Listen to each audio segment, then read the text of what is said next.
do not ask. They end the rule imposed on them.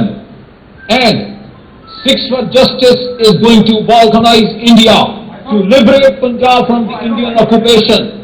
And the present shape of the Indian map will be wiped out by 2047. ਸਭ ਤੋਂ ਪਹਿਲਾਂ ਮੈਂ Karachi press club ਦਾ ਧੰਨਵਾਦ ਕਰਦਾ ਦਿਲੋਂ ਕਿ ਤੁਸੀਂ ਸਾਨੂੰ ਸਮਾਂ ਦਿੱਤਾ ਔਰ ਮੈਂ ਮੁਬਾਰਕ ਦਿੰਦਾ ਪਾਕਿਸਤਾਨ ਦੀ ਸਰਕਾਰ ਆਵਾਮ ਤੇ ਫੌਜ ਨੂੰ ਕਿ ਉਹਨਾਂ ਦੇ ਕੋਲ ਫੀਲਡ ਮਾਰਸ਼ਲ ਆਸਿਮ ਮੁਨੀਰ ਵਰਗੇ ਯੋਧੇ ਹੈ ਜਿਨ੍ਹਾਂ ਨੇ ਹਿੰਦੁਸਤਾਨ ਨੂੰ ਬੁਰੇ ਤਰੀਕੇ ਦੇ ਨਾਲ ਹਰਾਇਆ ਔਰ ਉਸ ਮੋਦੀ ਸਰਕਾਰ ਦਾ ਕਮਾਂਡ ਜ਼ਮੀਨ ਦੇ ਵਿੱਚ ਜਿਹੜਾ ਗੱਡ ਦਿੱਤਾ। ਅੱਜ ਅਸੀਂ ਜਦੋਂ 40ਵਾਂ ਵਰ੍ਹਾ ਖਾਲਿਸਤਾਨ ਡੈਕਲੇਰੇਸ਼ਨ ਦਾ 40 ਸਾਲ ਪਹਿਲਾਂ ਸ਼ਹੀਦ ਬਾਬਾ ਗੁਰਬਚਨ ਸਿੰਘ ਮਾਨੋਚਾਲ ਨੇ ਅਕਾਲ ਤਖਤ ਸਾਹਿਬ ਤੋਂ ਖਾਲਿਸਤਾਨ ਐਲਾਨਨਾਮਾ ਕੀਤਾ ਸੀ। ਇੱਕੋ ਇੱਕ ਗੋਲ ਦੱਸਿਆ ਸੀ, ਇੱਕੋ ਇੱਕ ਮਕਸਦ ਦੱਸਿਆ ਸੀ, ਸਿੱਖ ਪੰਥ ਦਾ ਪੰਜਾਬ ਨੂੰ ਹਿੰਦੁਸਤਾਨ ਦੇ ਕਬਜ਼ੇ ਚੋਂ ਆਜ਼ਾਦੀ। ਸੋ ਉਸ ਮਕਸਦ ਦੇ ਲਈ ਸ਼ਹੀਦ ਬਾਬਾ ਗੁਰਬਚਨ ਸਿੰਘ ਮਾਨੋਚਾਲ ਦੇ ਨਾਲ 1 ਲੱਖ ਤੋਂ ਵੱਧ ਸਿੰਘ ਸਿੰਘਣੀਆਂ ਨੇ ਸ਼ਹਾਦਤਾਂ ਦਿੱਤੀਆਂ ਤੇ ਇਹ ਹਿੰਦੁਸਤਾਨ ਨੇ ਸੋਚਿਆ ਕਿ ਸਿੰਘ ਸ਼ਹੀਦ ਕਰਕੇ ਪੰਜਾਬ ਨੂੰ ਸ਼ਮਸ਼ਾਨ ਘਾਟ ਬਣਾ ਕੇ ਇਹ ਮੁੱਦਾ ਖਤਮ ਕਰ ਦਿੱਤਾ ਜਾਏਗਾ। ਪਰ ਜਿਹੜੀ ਗੱਲ ਸਾਡੇ ਪੰਜਾਬ ਦੇ ਪਿੰਡਾਂ ਤੋਂ ਸ਼ੁਰੂ ਹੋਈ ਸੀ, ਜਿਹੜੀ ਗੱਲ ਮੇਰੇ ਪਿੰਡ ਖਾਨਕੋਟ ਸੁਲਤਾਨਵਿੰਡ ਅੰਮ੍ਰਿਤਸਰ ਤੋਂ ਸ਼ੁਰੂ ਹੋਈ ਸੀ, ਅੱਜ ਉਹ London, Amsterdam, New York, Washington DC 'ਚ ਆਵਾਜ਼ ਗੂੰਜਦੀ ਹੈ। ਖਾਲਿਸਤਾਨ ਰੈਫਰੈਂਡਮ ਦੀਆਂ ਵੋਟਾਂ 1.8 ਮਿਲੀਅਨ ਤੋਂ ਵੱਧ ਸਿੱਖ 6 ਕੰਟੀਨੈਂਟਸ ਵਿੱਚ ਆ ਚੁੱਕੇ ਹੈ।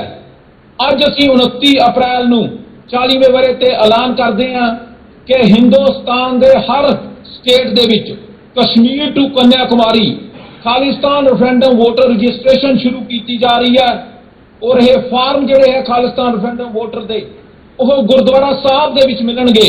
ਹਰ ਇੰਡੀਆ ਦੇ ਹਿੰਦੁਸਤਾਨ ਦੇ ਗੁਰਦੁਆਰਾ ਸਾਹਿਬ ਦੇ ਵਿੱਚ ਅਸੀਂ ਉਹ ਫਾਰਮ ਪੁੱਜਦੇ ਕਰਾਂਗੇ ਕਿ ਅਸੀਂ ਹਿੰਦੁਸਤਾਨ ਤੇ ਇੰਡੀਆ ਦੇ ਵਿੱਚ ਵਸਦੇ ਸਿੱਖਾਂ ਨੂੰ ਦੱਸਣਾ ਚਾਹੁੰਦੇ ਹਾਂ ਕਿ ਆਜ਼ਾਦੀ ਦੀ ਖੁਸ਼ਬੂ ਤੇ ਆਜ਼ਾਦੀ ਦੀ ਹਵਾ ਅਮਰੀਕਾ, ਕੈਨੇਡਾ, ਯੂਰਪ ਤੋਂ ਚੱਲ ਚੁੱਕੀ ਹੈ ਕਿ ਅਸੀਂ ਪੰਜਾਬ ਨੂੰ ਹਿੰਦੁਸਤਾਨ ਦੇ ਕਬਜ਼ੇ ਚੋਂ ਆਜ਼ਾਦ ਕਰਵਾਉਣ ਦੇ ਲਈ ਰੈਫਰੈਂਡਮ ਵੋਟਰ ਰਜਿਸਟ੍ਰੇਸ਼ਨ ਸ਼ੁਰੂ ਕੀਤੀ ਹੈ।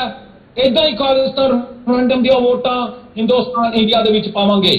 जी मेरा नाम मोहम्मद मुनसिफ है तो मैं डेली जंग रिपोर्टिंग करदा। ਤੁਹਾਡੇ ਕੋਲ मेरा सवाल ये है कि ये दसो सानू कि खालिस्तान तहरीक शुरू करने का असल मकसद की है, बुनियादी मकसद की है, जरा मेहरबानी। देखो मकसद है कि 1947 ਦੇ ਵਿੱਚ ਜਿਹੜੀ ਸਿੱਖ ਲੀਡਰਸ਼ਿਪ ਸੀ ਉਸ ਵਕਤ ਉਹਨਾਂ ਨੇ ਫੈਸਲਾ ਕੀਤਾ ਕਿ ਉਹ ਇੰਡੀਆ ਜਾਂ ਯੂਨੀਅਨ ਆਫ ਸਟੇਟਸ ਦਾ ਪਾਰਟ ਬਣਨਗੇ ਤੇ ਪੰਜਾਬ ਨੂੰ ਉਸ ਦਾ ਹਿੱਸਾ ਬਣਾਇਆ। ਪਰ 1950 ਦੇ ਵਿੱਚ ਜਦੋਂ ਹਿੰਦੁਸਤਾਨ ਦਾ ਸੰਵਿਧਾਨ ਬਣਿਆ ਉਹਨਾਂ ਨੇ ਸਿੱਖ ਧਰਮ ਨੂੰ ਹਿੰਦੂ ਧਰਮ ਦਾ ਹਿੱਸਾ ਦੱਸ ਦਿੱਤਾ ਤੇ ਜੰਗ ਜਿਹੜੀ ਹੈ ਉਹ ਸਿੱਖ ਦੀ ਤੇ ਹਿੰਦੁਸਤਾਨ ਦੀ 26 ਜਨਵਰੀ 1950 ਤੋਂ ਸ਼ੁਰੂ ਹੋ ਗਈ, ਜਿਸ ਨੂੰ ਹਿੰਦੁਸਤਾਨ ਨੇ ਸਿੱਖਾਂ ਨੂੰ ਪੰਜਾਬ ਨੂੰ ਆਪਣੇ ਕਬਜ਼ੇ ਵਿੱਚ ਰੱਖਣ ਦੇ ਲਈ ਸਿੱਖਾਂ ਦੀ ਲਗਾਤਾਰ ਜਿਹੜੀ ਹੈ ਨਸਲਕੁਸ਼ੀ ਕੀਤੀ ਹੈ। ਅੱਜ ਆਰਥਿਕ ਨਸਲਕੁਸ਼ੀ ਜਾਰੀ ਹੈ। ਹੁਣ ਇਸ ਵਕਤ ਮੋਦੀ ਸਰਕਾਰ ਦੇ ਹੇਠ Sikhs are facing existential threat and we are facing an ethnic ਕਲੈਂਸਿੰਗ।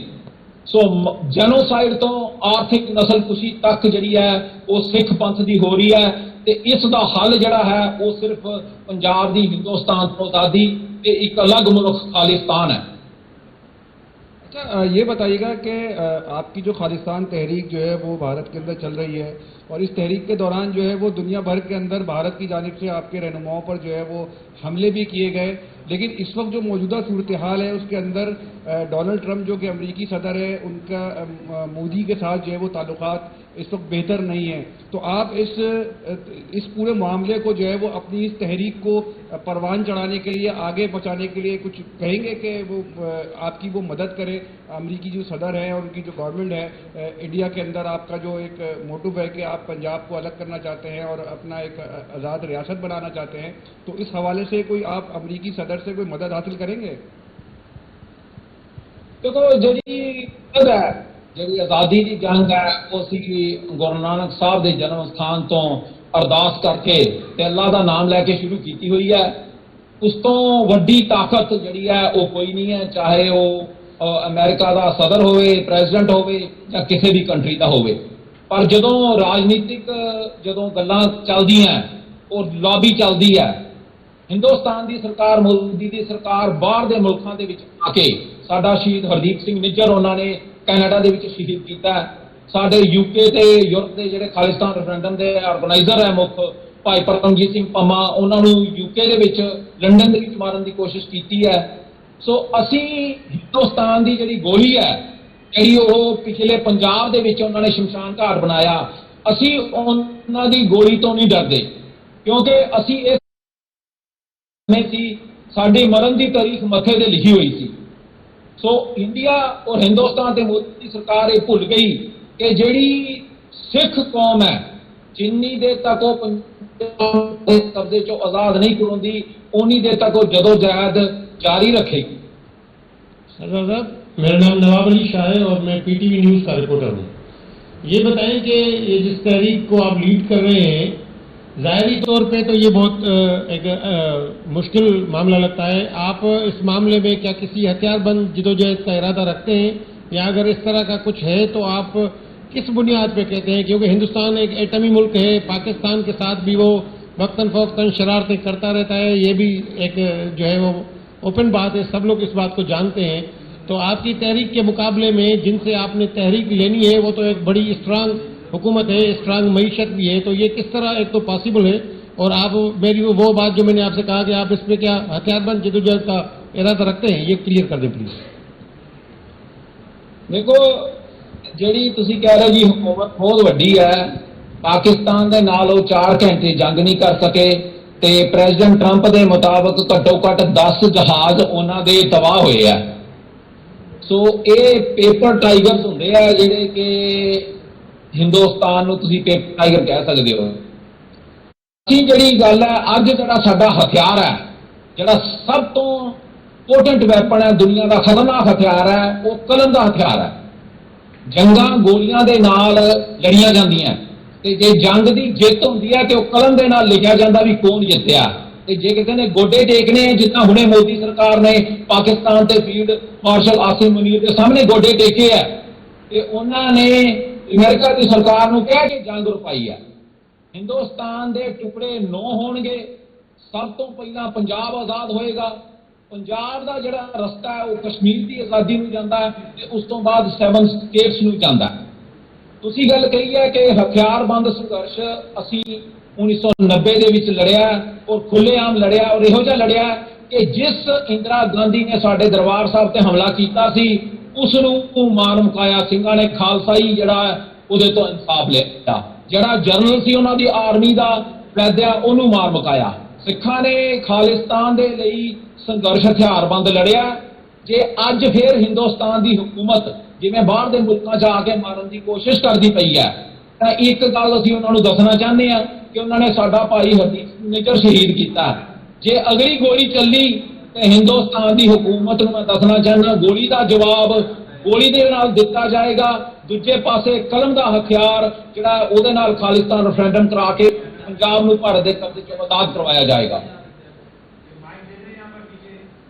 Sir, मेरा नाम जुल्फकार अली बब्बर है। मैं उर्दू में सवाल तोड़े नाल कर रहा था। 2 सवाल हैं। एक सवाल तो ये मैं करूँगा कि सुनने में ये आता है कि हिंदुस्तान में और भी तहरीकें चल रही हैं आज़ादी के लिए, लेकिन आमतौर पर जिसका तस्करा होता है एक तो कश्मीर की और दूसरा खालिस्तान की, तो क्या उसके लिए आप कोई ऐसी जॉइंट जो जद्दोजहद के लिए कोई ऐसी बना रहे मूवमेंट या कोई अलायंस, जितनी भी तहरीकें हैं, और उनके नंबर कितने, कभी 26 आता है, कभी 52 आता है, कभी 14 आता है, तो उनके एक्चुअल नंबर क्या हैं और उनके साथ कोई ऐसा अलायंस बनाया हुआ है या वो कितना फाल है? एक तो ये हिस्सा। दूसरा, इससे हटकर बाहर के हवाले से कि आपका सारा फोकस या तो पाकिस्तान पर होता है ज़ाहिर है जितने भी आपकी जद्दोजहद का, या फिर वेस्ट की साइड होता है, अमेरिका और यूरोप की साइड। आप लोगों ने कभी भी मिडिल ईस्ट की साइड पर काम नहीं किया भारत पर दबाव डालने के लिए, जबकि उनका भी काफ़ी असर रसूख है, जितने भी मिडिल ईस्ट की गल्फ की कंट्रीज़ हैं भारत की गवर्नमेंट पे। तो क्या ऐसा इरादा रखते हैं कि आप उस साइड भी जाएं और वहाँ पर भी इसके हवाले से आप काम करें? ਕਿ ਸਭ ਤੋਂ ਪਹਿਲਾਂ ਤੁਸੀਂ ਦੂਜੀ ਧਰਕਾਂ ਦਾ ਜੋ ਇਸ ਵਕਤ ਪੰਜਾਬ ਹੀ ਹਿੰਦੁਸਤਾਨ ਦੇ ਕਬਜ਼ੇ 'ਚ ਹੈ ਤੇ ਗੁਲਾਮ ਹੈ, ਤੇ ਸਿੱਖ ਆਪਣੀ ਜਦੋਂ ਸ਼ਾਇਦ ਦੀ ਲੜਾਈ ਲੜਦੇ ਪਏ ਆ, ਆਜ਼ਾਦੀ ਦੀ ਲੜਾਈ ਲੜਦੇ ਪਏ ਆ। ਪਹਿਲਾਂ ਆਪ ਆਜ਼ਾਦ ਹੋਵਾਂਗੇ ਤੇ ਕਿਸੇ ਦੂਸਰੀ ਜਿਹੜਾ ਕੌਮ ਹੈ ਉਸ ਨੂੰ ਆਜ਼ਾਦੀ ਦੇ ਲਈ ਅਸੀਂ ਮਦਦ ਕਰਾਂਗੇ। ਔਰ ਮੈਂ ਹਮੇਸ਼ਾ ਕਹਿੰਦਾ ਦੀ road to the independence of Kashmir runs through Punjab. ਜਿੱਦਣ ਪੰਜਾਬ ਆਜ਼ਾਦ ਮੁਲਕ ਬਣ ਕੇ ਖਾਲਿਸਤਾਨ ਬਣਦਾ ਹੈ, ਉਸੇ ਦਿਨ ਕਸ਼ਮੀਰ ਆਜ਼ਾਦ ਹੋਏਗਾ।